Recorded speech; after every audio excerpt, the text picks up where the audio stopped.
नाम है प्रिया मंगलानी और आपका क्लियर कॉन्सेप्ट्स में बहुत बहुत स्वागत है। ये एक ऐसा चैनल है जहाँ पे आपके सारे स्कूल के कॉन्सेप्ट्स एकदम इजी तरीके से क्लियर हो जाते हैं। सो बिना किसी रुकावट के चलो शुरू करते हैं।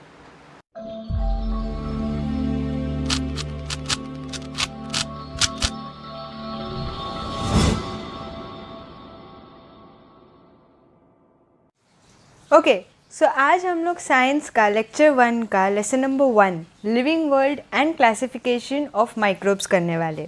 उसमें आज हम लोग लिविंग वर्ल्ड को देखेंगे। क्लासिफिकेशन ऑफ माइक्रोब्स जो है वो हम नेक्स्ट लेक्चर में देखेंगे। जब हम लिविंग वर्ल्ड के बारे में बात करते हैं तो लिविंग वर्ल्ड में हमें बहुत सारी वैरायटी दिखती है। प्लांट्स, एनिमल्स, इतने सारे बैक्टीरिया भी मिलते हैं हम लोग को। एंड इसको हम लोग को एक टेबल में क्लासीफाई करने की ज़रूरत पड़ती है। तो उसके लिए बहुत सारे साइंटिस्ट आए और उन्होंने हमारे लिविंग वर्ल्ड को क्लासीफाई करने को शुरू किया। पहले उन्होंने प्लांट्स एंड एनिमल्स को क्लासीफाई किया, फिर उनको पता चला कि बैक्टीरिया भी है तो उन्होंने प्लांट्स, एनिमल्स एंड बैक्टीरिया को क्लासीफाई किया। एंड देन उनको पता चला कि हमारा बेसिक यूनिट ऑफ लाइफ जो सेल होता है, सेल भी 2 टाइप्स के होते हैं। एक होता है प्रोकैरियोटिक सेल और एक होता है यूकैरियोटिक सेल, जिसके बारे में अभी हम लोग सीखेंगे। सो सारे साइंटिस्ट में से एक साइंटिस्ट थे जिनका क्लासिफिकेशन आज तक माना जाता है। ओके, उनका नाम था रॉबर्ट हार्डिंग व्हिटेकर। ये जो साइंटिस्ट थे ये एक अमेरिकन इकोलॉजिस्ट थे, यानी कि ये हमारे आजू बाजू का जो इकोसिस्टम है, एनवायरनमेंट है, उसको स्टडी करते थे। एंड उसको स्टडी करके उन्होंने एक 5 किंगडम क्लासिफिकेशन बनाया। ओके, ये क्लासिफिकेशन हम लोग सीखने वाले हैं और ये जो क्लासिफिकेशन है ये आज तक सारे साइंटिस्ट, रिसर्चर्स से माना जाता है। ओके, तो चलो इसके बारे में हम सीखते हैं अभी। सो उन्होंने लिविंग ऑर्गेनिजम्स को सबसे पहले सेल के बेसिस पे डिवाइड किया। तो जैसे हमने सीखा है, जो सेल है वो 2 टाइप के होते हैं। एक होता है प्रोकैरियोट्स एंड दूसरा होता है यूकैरियोट्स। ओके, सो जो प्रोकैरियोट्स के जो सेल होते हैं उनके अंदर जो न्यूक्लियस होता है वो वेल डिफाइंड नहीं रहता है, यानी कि उसके आजू बाजू का एक protective membrane, nuclear membrane absent होता है। ओके, सो हम लिख सकते हैं कि प्रोकैरियोट्स का जो न्यूक्लियस है, nucleus is not well defined. Eukaryotes जो है, यूकैरियोट्स में कम्प्लीटली डिफरेंट है। यूकैरियोट्स का जो सेल होता है वो कम्प्लीटली डिफरेंट होता है। तो इनका जो सेल है, इनके सेल के अंदर का जो न्यूक्लियस है वो वेल डिफाइंड है, यानी प्रोटेक्टिव मेम्ब्रेन प्रेजेंट है। Okay, so nucleus is well defined. Okay, ये आपको याद रखना है। अभी ये सेल के बेसिस में हमने इनको डिवाइड कर दिया। अब हम देखेंगे कि ये सेल का टाइप कैसा है, इनका बिहेवियर कैसा है। ओके, तो जो प्रोकैरियोट्स का जो सेल होता है वो यूनिसेल्यूलर होता है। ओके, यानी ये इनका बिहेवियर है ये सेल का, यूनिसेल्यूलर। यूनिसेल्यूलर का मतलब होता है कि सिर्फ एक सिंगल सेल है इसका। ओके, एक ही सेल का ये बना हुआ है लिविंग ऑर्गेनिज्म, ये याद रखना। ओके, एंड यूकैरियोट्स जो है, यूकैरियोट्स का जो सेल के टाइप्स है वो 2 टाइप के सेल्स है। एक हो सकता है यूनिसेल्यूलर टाइप का सेल और दूसरा हो सकता है मल्टीसेल्यूलर टाइप का सेल। तो मल्टीसेल्यूलर मतलब एक से ज़्यादा सेल्स, यानी बहुत सारे सेल्स। ओके, एंड यूनिसेल्यूलर मतलब एक सेल। ओके, अभी इसके नीचे हम देखेंगे फाइनली कि कौन से ऑर्गेनिजम्स आते हैं। सो प्रोकैरियोट्स के अंदर आता है किंगडम मोनेरा।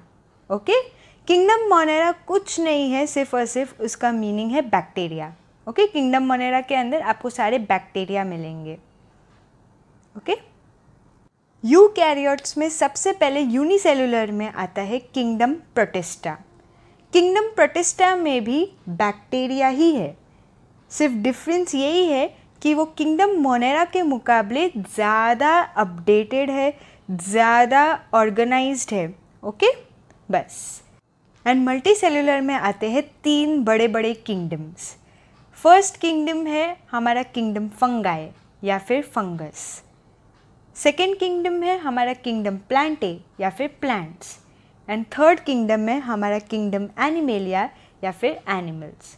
ओके, सो इस तरीके से हमारा 5 kingdom classification Robert Harding Whittaker ने बनाया। एंड ये क्लासिफिकेशन जो है, इसमें आप कोई न्यू ऑर्गेनिज्म अगर डिस्कवर भी करते हो आज, तो भी आप इसको इसमें डाल सकते हो। ओके, तो ये आज भी काम आता है। एंड अगर आपको एकदम इजी वे में इसको समझना है तो हम लोग इसको ऐसे समझ सकते हैं कि जो प्रोकैरियोट्स है वो Nokia version of cell phone है, एंड जो यूकैरियोट्स है वो एक स्मार्टफोन वर्जन ऑफ सेल है। ओके, सो दोस्तों मैंने बहुत इजीली आपको करके बताया है, इसको ध्यान रखना। ओके, सो अभी हम एकदम डिटेल में देखेंगे कि हर एक किंगडम को हम कैसे क्लासीफाई कर सकते हैं। सो उसके पहले मैं आपको एक पैटर्न बता रही हूँ और उसी पैटर्न के बेसिस में हम लोग हर एक किंगडम को क्लासीफाई करेंगे। प्लीज़ अपने नोट्स में ये पैटर्न लिख दो ताकि आपको एग्ज़ाम में प्रॉब्लम नहीं होए। ओके, सो हमारा pattern of classification of every kingdom is going to be, हम उसको सबसे पहले देखेंगे कि उसका सेल कैसा है, वो प्रोकैरियोट है कि वो यूकैरियोट है। ओके, फिर हम देखेंगे कि उसका सेल का टाइप कैसा है, वो यूनिसेल्यूलर है कि मल्टीसेल्यूलर है। ओके, फिर हम लोग देखेंगे कि ये खाना कैसे अपना खाता है या फिर बनाता है। तो इसमें 2 टाइप के होते हैं ऑर्गेनिजम्स, एक होता है ऑटोट्रॉफ, एक होता है हेटेरोट्रॉफ। ऑटोट्रॉफ का मतलब ऑटोमेटिक, वो खुद का खाना खुद बना के खा लेता है। हेटेरोट्रॉफ यानी कि वो दूसरों पे डिपेंड करता है अपना खाना खाने के लिए। एंड लास्टली हम देखेंगे कि इस ऑर्गेनिज्म में कोई स्पेशल फीचर है कि नहीं। ओके, सो ये पैटर्न को फॉलो करते हुए आप हर एक किंगडम का इन डेप्थ कैरेक्टरिस्टिक जो है वो लिख सकते हो। तो चलो शुरू करते हैं। तो फर्स्ट किंगडम क्या था अपना, kingdom Monera. Okay, kingdom Monera का फर्स्ट कैरेक्टरिस्टिक से शुरू करते हैं। तो इसका फर्स्ट कैरेक्टरिस्टिक क्या होगा कि ये प्रोकैरियोट है कि यूकैरियोट है। तो ये प्रोकैरियोट है। ओके, तो आप प्रोकैरियोट लिखेंगे एंड उसके बाजू में आप लिखोगे कि न्यूक्लियस जो है वो वेल डिफाइंड नहीं है, nucleus not well defined and nuclear membrane is absent. Okay, then उसके बाद हम देखेंगे कि इसका सेल टाइप कैसा है। इसका सेल टाइप है यूनिसेल्यूलर। ओके, ये सिंगल सेल से बना है, यूनिसेल्यूलर। एंड देन हम देखेंगे कि इसका कैसा मोड ऑफ न्यूट्रिशन है, फूड कैसे वो लेता है। तो ये ऑटोट्रॉफ भी हो सकता है, हेटेरोट्रॉफ भी हो सकता है, दोनों टाइप का है ये। ओके, एंड लास्टली इसका कोई स्पेशल फीचर है कि नहीं, तो इसका कोई स्पेशल फीचर नहीं है। ओके, सेकेंड किंगडम है हमारा किंगडम प्रोटिस्टा। इसका फर्स्ट कैरेक्टरिस्टिक क्या होगा, ये प्रोकैरियोट है कि यूकैरियोट है, ये यूकैरियोट है। ओके, सो हम यूकैरियोट लिख देते हैं। इसके ब्रैकेट में हम लोग लिखेंगे कि इसका जो न्यूक्लियस है वो वेल डिफाइंड है। ओके, एंड नीचे लिखोगे कि nuclear membrane is present. Okay, then हम लोग देखेंगे कि इसका सेल का टाइप कैसा है। सो इसका सेल का टाइप है यूनिसेल्यूलर। ओके, ये भी सिंगल सेल का ही है, दैट्स इट। देन इसका मोड ऑफ न्यूट्रिशन कैसा है, ये है ऑटोट्रॉफ एंड हेटेरोट्रॉफ दोनों भी। ओके, तो इसमें भी हम दोनों लिखेंगे, ऑटोट्रॉफ भी है, हेटेरोट्रॉफ भी है। अभी ऑटोट्रॉफ का बेस्ट एग्जाम्पल जो है वो है यूग्लेना। ओके, ये याद रखना, एग्जाम्पल्स याद रखना, यूग्लेना। हेटेरोट्रॉफ का एग्जाम्पल लिखना अमीबा। ओके, अभी टेक्स्ट बुक में बहुत सारे एग्जाम्पल्स है, वो भी आप रेफ़र कर देना एक बार। अभी इसका स्पेशल फीचर क्या है, इसका स्पेशल फीचर है कि ये जो बैक्टीरियाज है ना, ये एक्चुअली वाटर में पाए जाते हैं। तो इनके पास एक स्पेशल टेल, जैसे कि एक फ़िश रहती है, फ़िश के पास जैसे फिन रहता है, सिमिलरली इन बैक्टीरियाज के पास भी एक स्पेशल टेल रहता है या फिर हेयर लाइक स्ट्रक्चर रहता है जो उनको वाटर में लोकोमोशन करने में हेल्प करता है। ओके, या फिर मूव करने में हेल्प करता है। सो देखो इस तरीके का टेल है एंड इस तरीके के हेयर लाइक स्ट्रक्चर है। इसका जो टेल है इसको बोलते हैं फ्लैजेला और इसका जो हेयर लाइक स्ट्रक्चर है इसको बोलते हैं सीलिया। ओके, एंड इन दोनों का एक ही काम है, ये दोनों वाटर में मूव करने में इनको हेल्प करते हैं। एंड इसी स्पेशल फीचर को हम बोलते हैं सुडोपोडिया। ओके, सुडो का मतलब होता है फॉल्स एंड पोडिया का मतलब होता है फीट। ओके, सो ऐसा लगता है कि इनके पास नकली के पाँव है, इनको चलने में हेल्प करते हैं। थर्ड किंगडम है हमारा किंगडम फंगाई। ओके, सो अभी फंगाई के कैरेक्टरिस्टिक्स देखते हैं। फर्स्ट कैरेक्टरिस्टिक उसका है कि वो प्रोकैरियोट है कि यूकैरियोट है, वो एक यूकैरियोट है। ओके, ब्रैकेट में लिखो किस तरीके का है इसका nucleus. Nucleus is well defined and nuclear membrane is present. Okay, फिर उसके बाद हम लोग देखेंगे कि इसका सेल किस टाइप का है, कैसा बिहेवियर है इसका। ये मल्टी सेल्यूलर है। ओके, तो मल्टी सेल्यूलर लिख देंगे।